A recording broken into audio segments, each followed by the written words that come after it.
तो प्यारे बच्चों, आप सबकी स्टडी को पोषण देने के लिए हमने यह जो आपकी पोषण सीरीज लॉन्च की है, इसके अंतर्गत आपके साइंस के अंतर्गत जो टोटल 18 चैप्टर हैं, उन 18 चैप्टर के आपके जो अभ्यास प्रश्न है उनको सम्मिलित करते हुए जो और भी चैप्टर के मोस्ट इंपॉर्टेंट प्रश्न है, मोस्ट आईएमपी क्वेश्चन जो हैं, उन क्वेश्चंस को एकदम सहज सरल और आसान तरीके से परीक्षा में कैसे लिखना है, कैसे हल करना है, ये चीज इस पोषण सीरीज के अंतर्गत आपको मिलेगी। तो बच्चों, आज के इस पोषण सीरीज का जो अगला हमारा क्रम है वह आपका अध्याय 3 है, जो कि है ऊष्मा तथा ताप। ऊष्मा तथा ताप के आइए मोस्ट इंपॉर्टेंट सवालों को आइए इस सीरीज के अंतर्गत हम समझते हैं कि परीक्षा में जब प्रश्न आते हैं तो किस प्रकार से लिखना है। देखिए, यहां पे कुछ आपके एमसीक्यू प्रश्न पहले बताए गए हैं। ये एमसीक्यू प्रश्नों की संख्या अधिक हो सकती है और अधिक इसलिए रखा गया है कि आपके साइंस के एग्जाम में टोटल 15 नंबर का जो है वह 1 नंबर वाला प्रश्न आएगा, यानी 15 क्वेश्चन टोटल 1 नंबर के होंगे। तो ये जो एमसीक्यू है ना, ये वन लाइनर के भी फॉर्म में आ सकता है और आपके एमसीक्यू के भी फॉर्म में आ सकता है। 5 प्रश्न आपके एमसीक्यू बोले तो आपका ये 4 विकल्प दिए होंगे, बहुविकल्पी जिसे कहते हैं। 4 विकल्प दिए होंगे, इन चारों विकल्पों में से एक सही होगा। तो आइए इसी क्रम में देखते हैं आज के सेशन का जो वेरी फर्स्ट क्वेश्चन है वह है ठोस में रेखीय क्षेत्रीय और आयतन प्रसार का अनुपात कितना होता है। तो प्यारे बच्चों, ये जो अनुपात है 1, 2 और 3 के अनुपात में होता है। देखिए, यहां पे एक्सप्लेनेशन भी दिया गया है कि यदि किसी ठोस में रेखीय प्रसार गुणांक यदि अल्फा हो तो क्षेत्रीय प्रसार गुणांक कितना होता है, आपका 2 अल्फा होता है, और आयतन प्रसार गुणांक कितना होता है, 3 अल्फा होता है। और इसलिए ये आपका जो अनुपात है ना वह 1 और 2 और 3 के अनुपात में दर्शाया जाता है। तो इस तरह से आपका पहला प्रश्न कंप्लीट होता है। प्रश्न संख्या दूसरा आपका कहता है कि यदि वस्तु ए और वस्तु बी में से वस्तु ए की विशिष्ट उष्मा वस्तु बी से क्या है, कम है। ए की विशिष्ट उष्मा कम है, बी की ज्यादा है, तो कौन सी वस्तु जल्दी गर्म होगी? क्या इनमें से कोई नहीं, या फिर दोनों समान रूप से गर्म होंगी? संभव ही नहीं है, क्योंकि इन दोनों की विशिष्ट उष्माएं कम या ज्यादा है। बी जल्दी गर्म होगी? नहीं, ए जल्दी गर्म होगी। जिसकी विशिष्ट उष्मा कम होगी वह उतनी ही जल्दी गर्म होगी और उतनी ही जल्दी ठंडा होगी। तो दोनों चीजों में आप ध्यान रखिएगा कि जिसकी विशिष्ट उष्मा जितनी ज्यादा उतनी ही ज्यादा देरी से गर्म होगी और देरी से ठंडी होगी, और जितना ही विशिष्ट उष्मा कम उतनी ही जल्दी से गर्म होगी और उतनी ही जल्दी से ठंडी हो जाएगी। प्रश्न की व्याख्या यहां पे दिया गया है कि कम विशिष्ट उष्मा, सी का अर्थ है कि उतनी ही उष्मा देने पर ताप तेजी से क्या होगा, बढ़ेगा, इसलिए वस्तु ए क्या होगी, जल्दी गर्म होगी। अगले क्रम में बच्चों, जो आपका इसका सेशन का थर्ड प्रश्न है वह कहता है कि नीचे दी गई वस्तुओं में से कौन सी सबसे अच्छी उष्मा की चालक है। तो यहां पे देखिए, लोहा दिया हुआ है, एस्बेस्टस दिया है, कांच दिया है, लकड़ी। इनमें से सबसे ज्यादा उष्मा की जो चालक है वह क्या है, आपकी लोहा है। और अगर सभी वस्तुओं में देखा जाए तो सभी वस्तुओं में जो लोहा की जो उष्मा की सबसे अधिक जो चालक है वह आपकी कौन सी होती है, चांदी होती है। तो धातुएं उष्मा की अच्छी चालक होती हैं। लोहा एक धातु है, इसलिए सबसे अच्छा उष्मा का चालक है। देखिए, एस्बेस्टस भी हो गया, कांच हो गया, लकड़ी हो गया, ये धातु नहीं है, ये अधातु है, और धातुएं उष्मा की चालक होती हैं, ना कि अधातुएं। यहां पे देखिएगा प्रश्न संख्या चौथा जो है, आपका प्रश्न संख्या चौथा है, वह कहता है कि नीचे दी गई वस्तुओं में उष्मा का संचार संवहन द्वारा नहीं हो सकता। देखिए, 3 चीजें होती हैं, एक होता है चालन और दूसरा होता है संवहन, तीसरा होता है आपका विकिरण। तो चालन हमेशा ठोसों में होता है, तो चालन के लिए ठोस होता है, और संवहन जो है द्रव और गैसों में होता है, और विकिरण जो है निर्वात में होता है। तो देखिए, चाय आपका क्या है, द्रव है, तो द्रव में तो संवहन होगा, लेकिन आपको बताना है किसमें नहीं हो सकता संवहन। पानी भी द्रव है, इसमें भी संवहन हो सकता है। हवा एक प्रकार की गैस है, हवा के अंतर्गत संवहन हो सकता है, लेकिन निर्वात वैक्यूम आपका एक ऐसा है जिसमें संवहन नहीं किया जा सकता। संवहन के लिए द्रव या गैस होना अनिवार्य है। निर्वात में कणों का वास्तविक स्थानांतरण होता है, संवहन में कणों का क्या होता है, वास्तविक स्थानांतरण होता है, पर निर्वात में कोई कण ही नहीं होता। तो इसमें संवहन क्या है, असंभव है। तो अगले क्रम में अगर हम प्रश्न संख्या 5वां देखते हैं तो प्रश्न संख्या 5वां कहता है उष्मा का एसआई इकाई क्या है। तो उष्मा का एसआई इकाई जो है ना वह क्या होता है, आपका जूल होता है। उष्मा का मात्रक, उष्मा और कार्य दोनों का मात्रक क्या होता है, जूल होता है। ताप का एसआई मात्रक देखिए आपका क्या होता है, केल्विन होता है। एसआई प्रणाली की जो इकाई है वह क्या है आपका, वह केल्विन है। तो इस तरह से इसको समझ सकते हैं। अगले क्रम में अगर प्रश्न संख्या 7वां की बात की जाए तो प्रश्न 7वां कहता है विकिरण द्वारा उष्मा का संचरण किस माध्यम में हो सकता है। तो यह सभी माध्यमों में हो सकता है। विकिरण द्वारा उष्मा का जो संचरण है किसी भी माध्यम में हो सकता है, निर्वात में भी हो सकता है। विकिरण विद्युत चुंबकीय तरंगों के रूप में होता है जिसे किसी माध्यम की आवश्यकता नहीं होती, कोई माध्यम नहीं रहेगा फिर भी यह विकिरण हो सकता है। अगला है कि निम्न में से कौन सी धातु उष्मा का सबसे अच्छा चालक है। तो आपको हमने बताया ही था चांदी सबसे अच्छा चालक है धातुओं में से। अब अगले क्रम में अगर हम बात करते हैं गुप्त उष्मा की इकाई, तो गुप्त उष्मा की इकाई जूल प्रति किलोग्राम होती है। जूल प्रति किलोग्राम होती है गुप्त उष्मा की इकाई। गुप्त उष्मा की ही एक मात्रा है जो 1 केजी पदार्थ के अवस्था परिवर्तन के लिए ली जाती है। तो उष्मा की मात्रा क्या हो गई, उष्मा की मात्रा तो आपकी जूल हो गई, और 1 केजी पदार्थ के लिए अवस्था परिवर्तन के लिए लिया जाता है तो जूल प्रति केजी हो जाएगा इसका मात्रक। अगले क्रम में बच्चों प्रश्न संख्या 10वां जो है वह है उष्मा के 3 प्रकार के संचरण में कौन सा निर्वात में भी संभव है। तो विकिरण के लिए माध्यम की आवश्यकता नहीं पड़ती, यह निर्वात में भी क्या है आपके संभव है। जैसे सूर्य का प्रकाश जब पृथ्वी तक आता है ना, तो पृथ्वी और सूर्य के बीच में बहुत जगह ऐसा है जहां पे किसी भी प्रकार का कोई माध्यम नहीं है, फिर भी सूर्य का प्रकाश तो पृथ्वी तक पहुंचता है ना। तो इसलिए विकिरण को किसी भी माध्यम की आवश्यकता नहीं होती बच्चों। अगले क्रम में जो आपका प्रश्न संख्या 11वां है वह कहता है किस कारण से धातुएं उष्मा की अच्छी चालक होती है। धातुएं उष्मा की अच्छी चालक तो हैं, लेकिन कारण क्या है। तो धातुओं में मुक्त इलेक्ट्रॉन उष्मा को तेजी से स्थानांतरित करते हैं, इसलिए ये अच्छे चालक हैं। देखिए प्लास्टिक में करंट क्यों नहीं जाता, प्लास्टिक में करंट इसलिए नहीं जाता क्योंकि इसमें मुक्त इलेक्ट्रॉन नहीं होते, इसलिए प्लास्टिक में करंट नहीं जाता। और प्लास्टिक इसलिए उष्मा का संचालन नहीं कर पाती।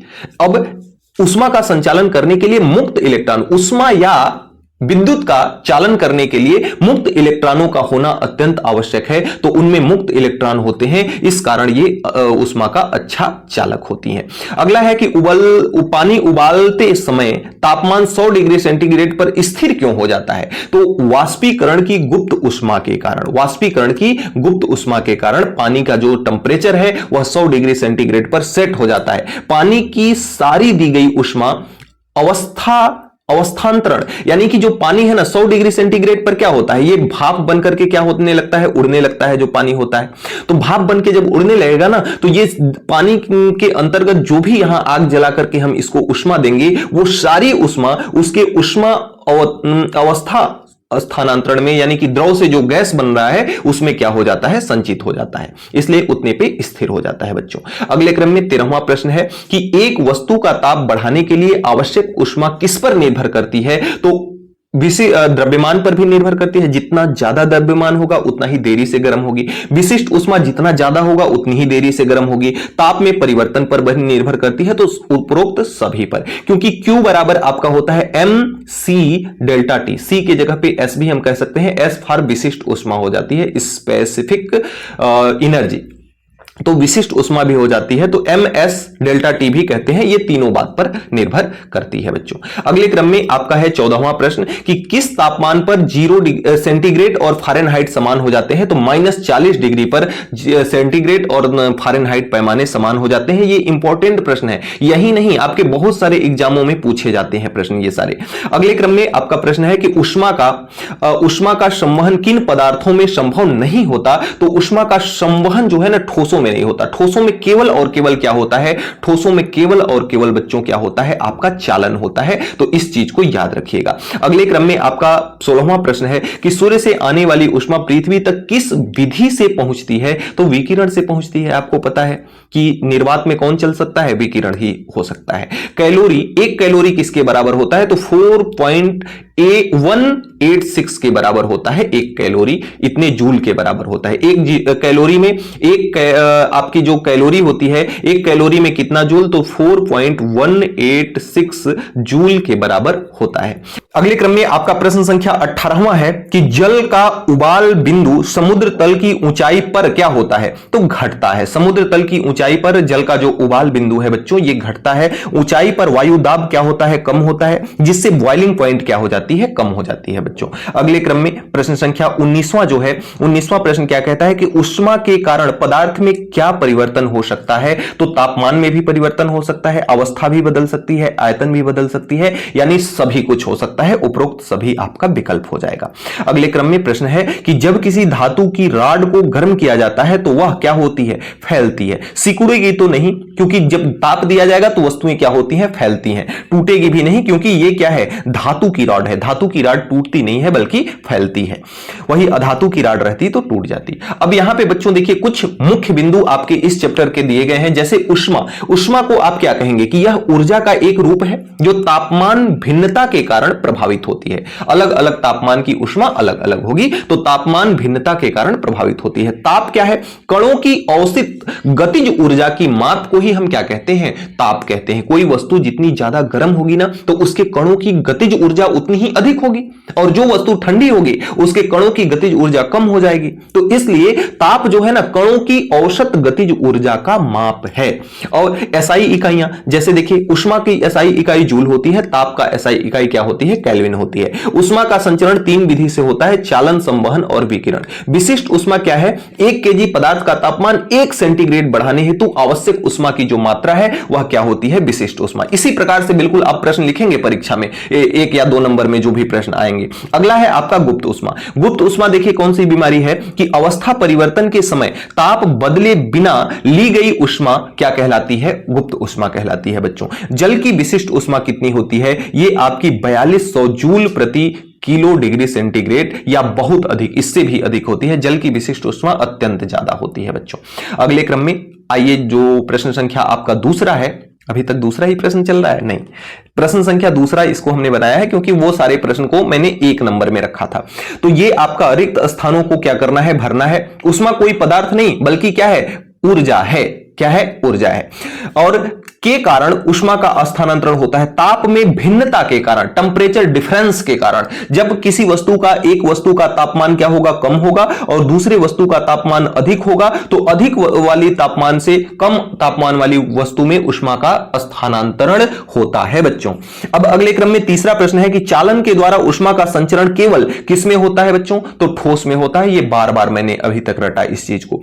विकिरण द्वारा उष्मा का संचरण हेतु किसकी आवश्यकता नहीं होती? तो मीडियम की आवश्यकता नहीं होती, माध्यम की कोई आवश्यकता नहीं होती। अगले क्रम में जो 5वां पार्ट है इसका, पदार्थ की भौतिक अवस्था में परिवर्तन के लिए ली गई उष्मा और दी गई उष्मा के कारण तापमान में बाह्य बदलाव नहीं होता है, अर्थात अवस्था परिवर्तन के दौरान ताप में बदलाव नहीं होता है। इसका देखिए संक्षिप्त रूप क्या है? अवस्था परिवर्तन के समय ली गई उष्मा, दी गई उष्मा या ली गई उष्मा तापमान के बदलने के बजाय उसकी आंतरिक ऊर्जा में क्या हो जाता है? रूपांतरित हो जाता है। यह बच्चों उष्मा को, ऊर्जा को ना तो उत्पन्न किया जा सकता है ना तो नष्ट किया जा सकता है, ये केवल एक रूप से दूसरे रूपों में बदल जाती है बच्चों। अब देखिए आता है प्रश्न उत्तर। कह रहा है कि जब दो वस्तुओं को संपर्क में लाया जाता है तो उनका तापमान समान क्यों हो जाता है? हमने बताया उष्मा का एक रूल है कि अगर दो वस्तुएं हैं जिसमें से एक ज्यादा गर्म है और एक कम गर्म है, तो जो ज्यादा गर्म है ये मान लेते हैं ज्यादा गर्म है और ये क्या है? कम गर्म है। तो अगर इन दोनों वस्तुओं को एक दूसरे के संपर्क में हम ला देते हैं तो ज्यादा गर्म वाली वस्तु से उष्मा का स्थानांतरण कम गर्म वाली वस्तु में होगा, और तब तक होगा जब तक कि दोनों वस्तुओं का तापमान समान न हो जाए। तो यहां पर देखिए बस इसी चीज को, जो हमने बताया उसी चीज को लिखा गया है कि दो वस्तुओं का तापमान भिन्न भिन्न होता है, तो जो ऊंचा तापमान है वह निचले तापमान वाली वस्तु को उष्मा स्थानांतरित करता है, अपने अंदर से उष्मा देता है। यह उष्मा हस्तांतरण चालन, संवहन, विकिरण, ये 3 प्रकार से चलता है। तब तक चलता है जब तक दोनों कणों की औसत गतिज ऊर्जा समान न हो जाए। और अभी हमने बताया कि औसत गतिज ऊर्जा क्या है? अर्थात दोनों का तापमान समान नहीं हो जाए। इस स्थिति को तापीय संतुलन, जिसे हम थर्मल इक्विलिब्रियम कहते हैं, ऊर्जा संरक्षण और तापमान भिन्नता का निवारण इसका कारण है। बच्चों। तो इस तरह से इसका उत्तर को लिख सकते हो, एग्जामिनर एकदम गदगद बिल्कुल खुश हो जाएगा। अगले क्रम में आपका प्रश्न है कि गुप्त उष्मा क्या है। वो हमने आपको बताया भी था एक लाइन का उत्तर कि गुप्त उष्मा वे उष्मा है जो किसी पदार्थ की अवस्था परिवर्तन के समय ली या दी जाती है, पर पदार्थ का तापमान बदलता नहीं है बच्चों, अवस्था परिवर्तन के कारण। जैसे अगर आपका जल है, जल से वह अगर बर्फ बन जा रहा है, जल से क्या बन रहा है, जल से अगर बर्फ बन जा रहा है तो अवस्था परिवर्तन हो रही है। अब जल से बर्फ बनने के समय में जो ली गई ऊष्मा है बर्फ के द्वारा या जल के द्वारा जो दी गई ऊष्मा है, वह अवस्था परिवर्तन के समय ली गई ऊष्मा, उसी की मात्रा को हम क्या कहते हैं, गुप्त ऊष्मा कहते हैं बच्चों।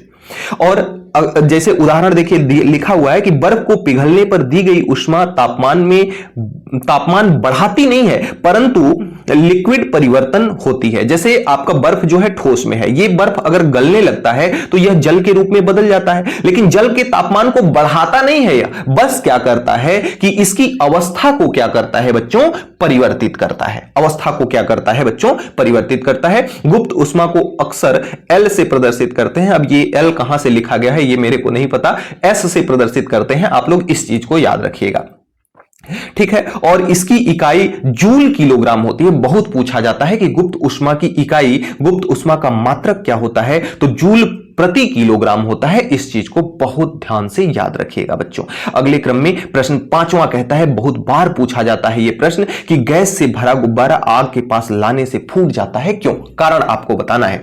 तो आग के निकट आने पर गुब्बारे के अंदर की गैस क्या हो जाती है, गर्म हो जाती है। गैस का तापमान बढ़ने से उसका विस्तार क्या होने लगता है, बढ़ने लगता है। जैसे गुब्बारा जो है आपका आग के संपर्क में आएगा जब, तो इसको उष्मा मिलेगी, इसके अंदर क्या है, गैस भरी हुई है, और जब इसको उष्मा मिलेगी ना तो ये गैसों के कणों की जो गति है वो बढ़ जाती है, और जब बढ़ जाती है तो ये गुब्बारा फैलने लगता है, और फैलते फैलते धीरे धीरे क्या हो जाता है, यानी जब इसकी गति जब बढ़ जाती है कणों की तो आंतरिक दाब क्या होता है, बढ़ता है, और साथ ही उष्मा से गुब्बारे की रबर की ताकत कम हो जाती है। दोनों फैक्टर है, इस मिलकर बढ़ी हुई दाब और कमजोर रबर सीमा पार कर लेती है और गुब्बारा क्या हो जाता है, फूट जाता है। जब इतना सटीक कारण आप दे दोगे ना तो बताओ एग्जामिनर कैसे नहीं खुश होगा, कैसे नहीं खुश होगा, और कैसे भर भर के नंबर आपको नहीं देगा। मुख्य कारण है जो इसका मुख्य कारण एक लाइन में कि गर्मी से गैस का क्या होता है, विस्तार यानी प्रसार, और रबर की हो जाती है कमजोरी, इसके कारण गुब्बारा क्या हो जाता है, फूट जाता है बच्चों। अब ये देखिए सवाल है, इसको मैं एक अलग स्लाइड बनाया हूं जिसमें समझाऊंगा सवाल को। फिलहाल अभी इसको देखिए, मैंने एक स्लाइड के अंतर्गत बनाया हुआ है जहां पे आप लोग अच्छे से समझ पाओगे। ये भी आपका मैथमेटिकल एक प्रश्न है, इसको भी मैं समझाऊंगा उस स्लाइड में, और ये भी एक मैथमेटिकल प्रश्न है, वहां पे भी समझा दूंगा। अब ये आपका है विशिष्ट ऊष्माधारिता क्या है। देखिए किसी पदार्थ की विशिष्ट ऊष्माधारिता वह ऊष्मा या ऊर्जा है जो 1 केजी उस पदार्थ के तापमान को 1 डिग्री सेंटीग्रेड बढ़ाने के लिए आवश्यक है। यानी विशिष्ट ऊष्मा वह ऊष्मा या ऊर्जा की मात्रा है जो किसी 1 केजी के, जैसे मान लीजिए कोई 1 केजी का आपका पदार्थ है, इस 1 केजी के पदार्थ का मान लेते हैं टेम्परेचर अभी कितना है, 10 डिग्री सेंटीग्रेड। अब 10 से 11 डिग्री सेंटीग्रेड करने के लिए, यानी 1 डिग्री सेंटीग्रेड 1 केजी के द्रव्यमान की वस्तु का तापमान बढ़ाने के लिए, 1 डिग्री सेंटीग्रेड 1 केजी के वस्तु का तापमान बढ़ाने के लिए जितना ऊर्जा या ऊष्मा की मात्रा की आवश्यकता होती है उसे ही हम कहते हैं बच्चों विशिष्ट ऊष्माधारिता। इसकी इकाई जो होती है ना, जैसे विशिष्ट उष्मा की इकाई क्या होती है, जूल प्रति किलो होती है। जूल प्रति क्या होती है, केजी होती है। लेकिन इसमें जूल प्रति केजी में डिग्री सेंटीग्रेड अगर जोड़ दोगे ना तो ये उष्माधारिता का मात्रक हो जाएगा। तो इसका मात्रक क्या हो जाता है, जूल प्रति किलो डिग्री सेंटीग्रेड या जूल प्रति किलो केल्विन होता है, दोनों लिख सकते हैं। अब इसका जो सूत्र है उष्माधारिता का वह Q बराबर होता है M इंटू, Q बराबर आपका होता है M इंटू M फॉर द्रव्यमान, C फॉर आपका हो जाएगा क्या, सी फॉर आपका विशिष्ट उष्मा हो जाएगा, या सी या एस भी इसको रखते हैं। डेल्टा टी आपका तापांतर है, ताप में अंतर, यानी कितना, जैसे 11 से 10 बनाया हमने तो 1 डिग्री सेंटीग्रेड इसका तापांतर आया। तो ये Q यहां ये आ गया है, Q नहीं रहेगा, तो mc डेल्टा T या ms डेल्टा T Q का मान होता है बच्चों। तो इस तरह से विशिष्ट ऊष्माधारिता को समझ सकते हो। अब ऊष्मा संचरण के प्रकार, तीनों प्रकारों को समझाया गया है, जैसे चालन, कणों के प्रत्यक्ष आपसी टकराव या ऊर्जा का स्थानांतरण के कारण ठोसों के माध्यम में होता है, उदाहरण गर्म तवे पर खाना पकना। जैसे अगर एक आपका छोटा सा छड़ है, इस छड़ के एक सिरे को गर्म करते हैं तो दूसरा सिरा भी धीरे धीरे इधर की ओर भी यह क्या होने लगता है, गर्म होने लगता है। यह एक चालन का उदाहरण है कि एक कण, यहां पे जैसे मान लेते हैं एक कण ये है और एक कण ये है, जब ये कण गर्म हो जाता है ना तो अपनी ऊर्जा, अपनी कुछ ऊर्जा अपने पास रख करके बाकी ऊर्जा दूसरे कण को दे देता है, फिर ये गर्म हो जाएगा तो अपनी कुछ ऊर्जा रख करके तीसरे कण को दे देगा। ऐसे ही धीरे धीरे आगे चलते जाता है और कण इसके ये चालन होता जाता है। इस ऊष्मा के संचरण की विधि को हम चालन कहते हैं कि एक कण ऊष्मा ले और फिर उस कण को वहीं पे बैठे बैठे ही बगल वाले कण को दे दे, फिर ये उसके बगल वाले कण को दे दे, फिर ये उसके बगल वाले को कण के दे दे, और इस तरह से ये वस्तु पूरी गर्म हो जाती है। इस क्रिया को हम चालन कहते हैं, ऊष्मा संचरण की विधि को। संवहन क्या होता है, यह तरल और गैसों में ऊष्मा के कणों के संयुक्त प्रवाह से फैलती है। जैसे अगर हम पानी को क्या करते हैं, गर्म करते हैं, तो आपने देखा है पानी में उबाल आते हुए यहां से जब इसको ऊष्मा दी जाती है ना, तो सबसे पहले नीचे वाला कण जब ऊष्मा ले लेता है तो ये यहां से सीधा अपना स्थान छोड़ता है और ऊपर आ जाता है, फिर दूसरा कण नीचे जब आता है तो वो ऊष्मा लेकर के फिर से ऊपर चला जाता है। तो ऐसे पानी खौलता हुआ दिखाई देता है, नीचे का कण हमेशा ऊपर आ जाता है और नीचे का कण ऊष्मा लेता है। तो इस तरह से जो ऊष्मा का संचरण होता है उसे हम क्या कहते हैं, संवहन कहते हैं। उसको क्या कहते हैं, संवहन कहते हैं।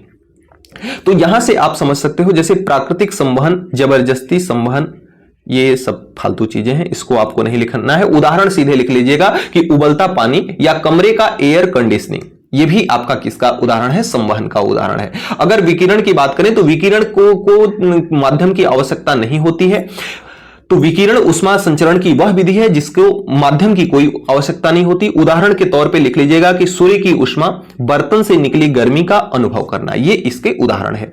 अब देखिए ऊष्मा के प्रभाव और दैनिक जीवन में इसके कुछ उदाहरण जो आपके प्रश्न संख्या 13 में दिया हुआ है ना, प्रश्न संख्या 13 आपका है कि ऊष्मा के प्रभावों के हमारे दैनिक जीवन में जुड़े कुछ उदाहरण, जैसे विद्युत, गैस और हीटर पर खाना पकना, ये ऊष्मा के प्रभाव का ही उदाहरण है जो कि चालन द्वारा होता है। घर के हीटिंग रूम की हीटिंग, गर्म होने पर हवा संवहन से क्या होती है, फैलती है।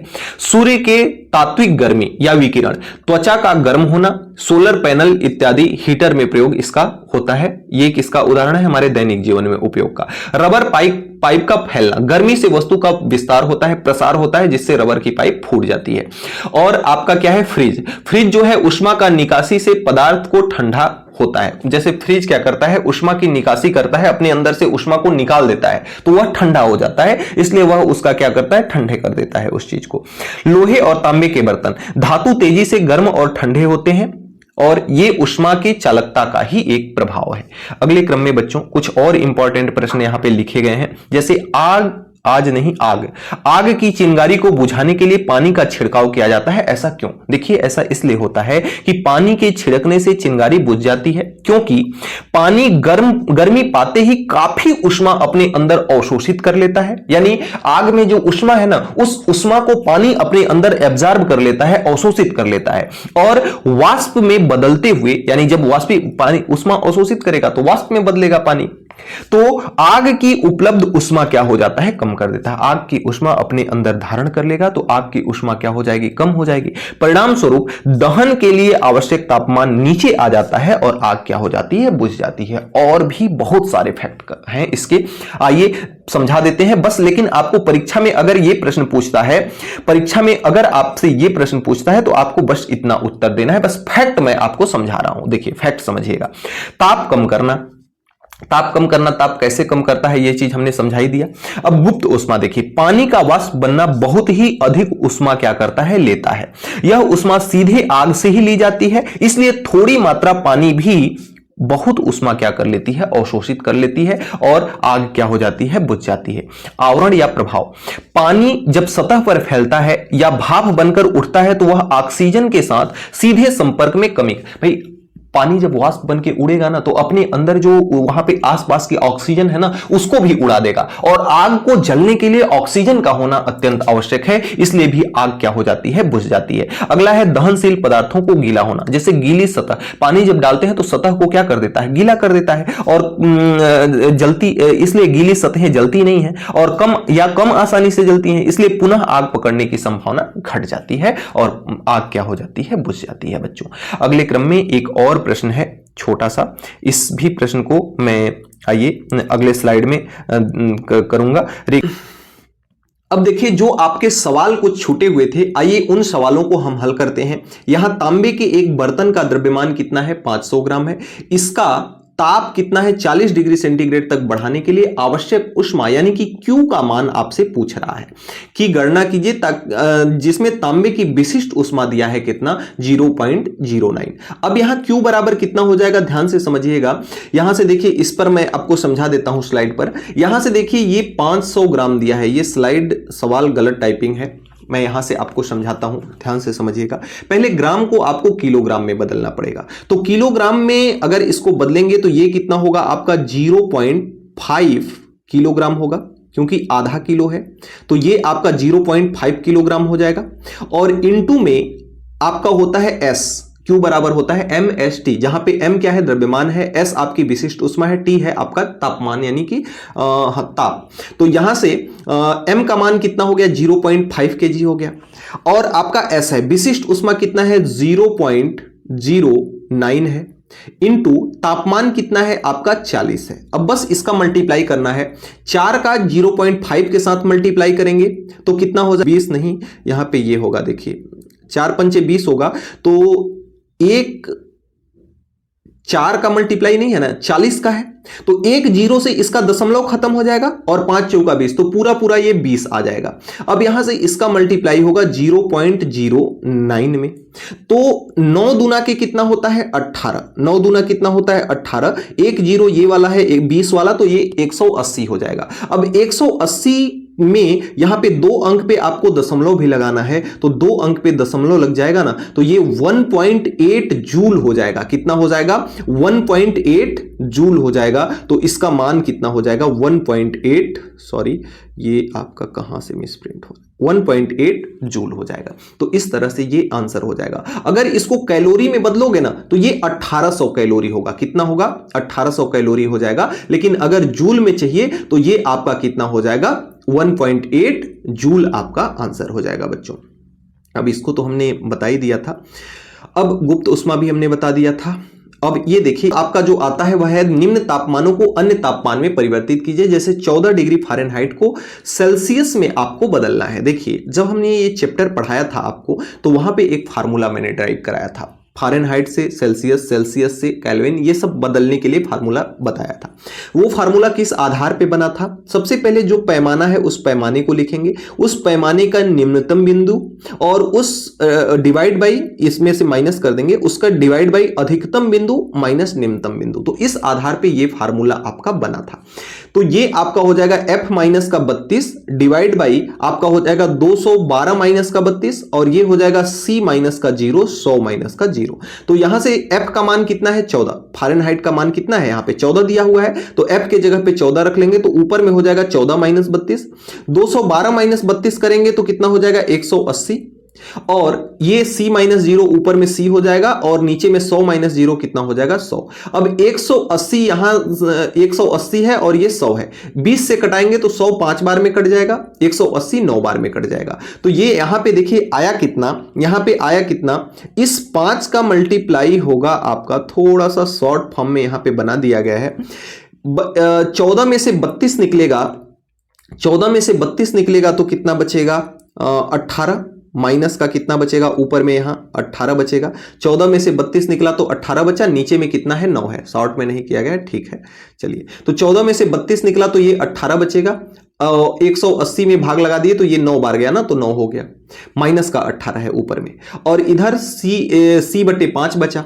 अब 9 से ये 18 कितनी बार में कट जाएगा, 2 बार में, तो ऊपर में तो -2 आ गया, ऊपर में कितना आ गया, यहां पे 2 बार में जब कटा तो ऊपर में 2 आ गया और माइनस का चिन्ह यहां था तो माइनस का 2। अब इसका तिर्यक गुणा कराएंगे, -2 बटे कितना हो जाएगा ये 1। 5 का गुणा इसके साथ होगा, c का गुणा इसके साथ होगा, तो c का गुणा 1 के साथ होगा तो c होगा, और 5 का गुणा -2 के साथ होगा तो -10 होगा। -10 डिग्री सेंटीग्रेड इसका आंसर हो जाएगा। अगला है आपका 100 डिग्री सेंटीग्रेड को फ़ारेनहाइट में बदलना है, तो 100 डिग्री सेंटीग्रेड को फ़ारेनहाइट में आइए बदलते हैं।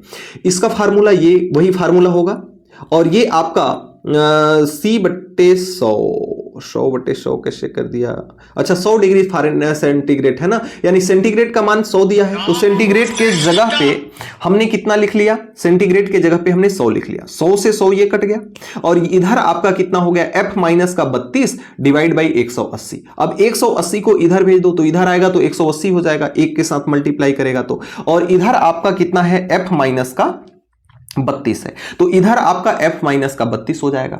अब f बराबर 32 को फिर इधर भेज दो तो f बराबर हो जाएगा 32 माइनस का, इधर आएगा तो प्लस का, 180 प्लस 32 यानी 212 फ़ारेनहाइट, यह आपका आंसर हो जाएगा। अगला जो प्रश्न है वह है 12 केल्विन को सेल्सियस में बदलना है। केल्विन वाला फार्मूला यह है आपका, यहां से केल्विन का मान दिया है 12 केल्विन, तो k के जगह पे हमने कितना रख लिया, 12 रख लिया। C/100 इधर है, 100 से आपका 100 नीचे वाला कट गया, तो ये आ गया C बराबर 12 माइनस का 273, 200। अब इसको हम क्या करेंगे, 273 में से 12 घटा देंगे तो कितना निकलेगा, 261। लेकिन 272 बड़ी संख्या है और इसका चिन्ह कैसा है, माइनस का है, तो ये माइनस का 261, यही इसका हो जाएगा आंसर बच्चों। अगले क्रम में एक सवाल और था आपका, जो कि सवाल क्या था कि तांबे के एक तार की लंबाई 100 सेंटीमीटर है, इसके तापमान को 30 से 50 डिग्री तक बढ़ाने के लिए इसकी लंबाई में कितनी वृद्धि होगी। तांबे के लिए इसका जो अल्फा है, रेखीय प्रसार गुणांक है, वह 26 × 10⁻⁻6 है। ये मिसप्रिंट है, यहां पे देखिए अल्फा का मान लिखा हुआ है।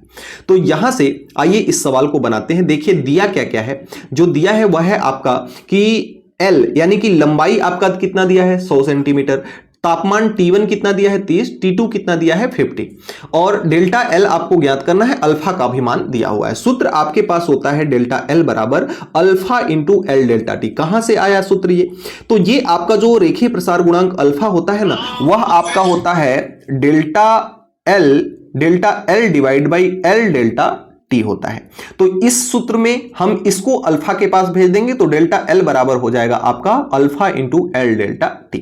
तो यहां से इसी सूत्र का उपयोग करेंगे, डेल्टा L बराबर आपका अल्फा का मान इतना है, L का मान 100 सेंटीमीटर है, और डेल्टा T T2 माइनस का T1 कर देते हैं तो आपका क्या पता चल जाता है, T2 माइनस T1 कर देते हैं तो डेल्टा T का मान आपको पता चल जाता है। तो इसका जब मल्टीप्लाई करेंगे तो ये 26 × 100 है, और ये 50 माइनस 30 करेंगे तो ये कितना हो जाएगा, 20 हो जाएगा। अब यहां से देखिए, यहां से अब इसको, ये आपका 26 × 10⁻⁻6 है, इसको इतना ही रहने दो, और ये आपका हो जाएगा 2 × 1000। 1000 हमने क्यों किया, क्योंकि 1000 को हम लिख सकते हैं कितना, 10⁻⁻3 कितना, सॉरी 10⁻+3 लिख सकते हैं। कितना लिख सकते हैं, 10⁻+3, और इधर आपका 10⁻⁻6 है, 10 कितना है, -6 है।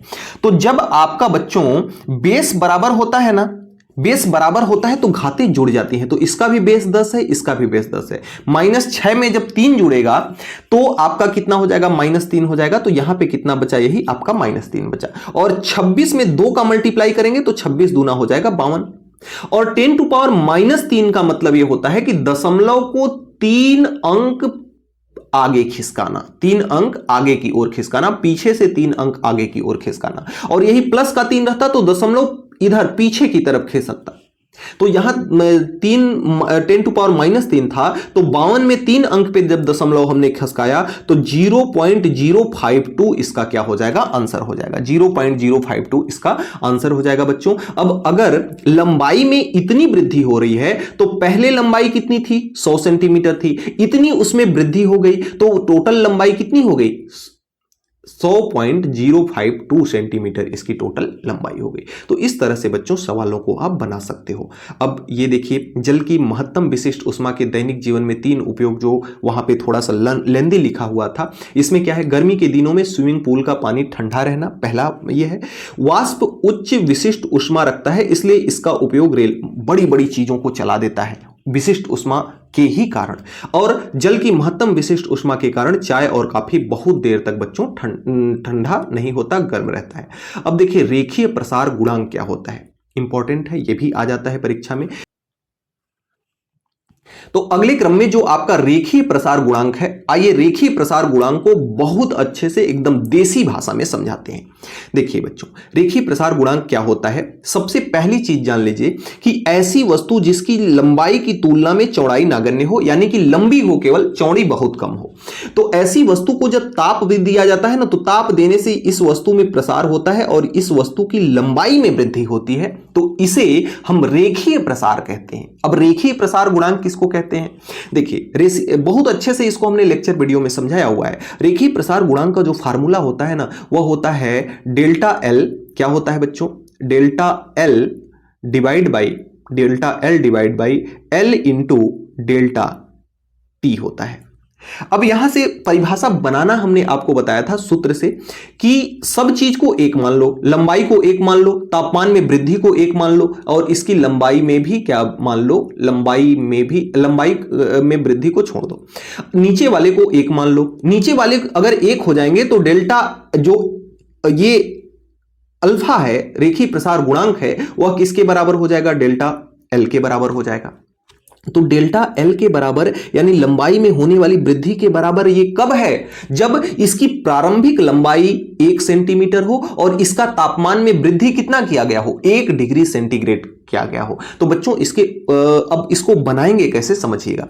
यदि किसी वस्तु की ये क्या है, प्रारंभिक लंबाई है, और ये क्या है, तापमान में परिवर्तन, तो यदि कोई एकांक लंबाई की वस्तु का तापमान 1 डिग्री सेंटीग्रेड बढ़ाया जाए तो उसकी लंबाई में होने वाला परिवर्तन क्या कहलाता है, रेखीय प्रसार गुणांक कहलाता है। बस इतनी सी बात है।